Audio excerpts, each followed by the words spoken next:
എന്നാ നാളെ തൃശ്ശൂർ വായോ, പുലികളി കാണാൻ. പുലിമറി കാണാൻ ഞാൻ തൃശ്ശൂർ വരണോടാ മയിലെ. പുലിമറി എന്ന് പറഞ്ഞ പുലികളി വേണമെങ്കിൽ സായിപ്പയുടെ വീടിന്റെ മുറ്റത്ത് പുലികളി നടക്കണം, മനസ്സിലായണം മയിലെ. പുലികളി കാണാൻ ഞാൻ തൃശ്ശൂർ വരണം, 300 കിലോമീറ്റർ പോയിട്ട്. ഉണ്ടച്ചി മതി, നീ എന്നെ കൊണ്ടേ കടന്ന് പറയണത്. ഇവനാണോ അവൻ? 2 ദിവസം തൃശ്ശൂർ ഉണ്ടായിരുന്നില്ല. യെസ്, 2 ദിവസം തൃശ്ശൂരാണ് ഗൈസ്. നല്ല രസമാണ് സത്യം പറയുന്നത്. Thrissur seriously better guys. ഒന്നെങ്കിൽ ആ വീഡിയോ കാണിച്ച ആരോ തൃശ്ശൂരിനെ പറ്റി എന്തെങ്കിലും പറഞ്ഞ അടി പൊട്ടുക പറഞ്ഞ പറ്റാ. ഒന്നെങ്കിൽ അത്, അല്ലെങ്കിൽ അവ ആത്മാർത്ഥമായിട്ട് പറയണത്. മനസ്സിലായ, രണ്ടിലേതോ ഒന്നാണ്. നല്ല ആൾക്കാർ വേണം സത്യം പറയാൻ.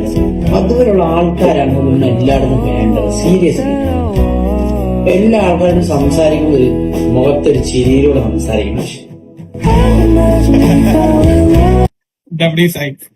നമ്മള് അന്ന് തൃശ്ശൂർ ഒരു പരിപാടി ഉണ്ടായിരുന്നു. തൃശ്ശൂർ കോളേജ് വെച്ചിട്ട് നമ്മൾ ഒരുമിച്ചാ പോയത്.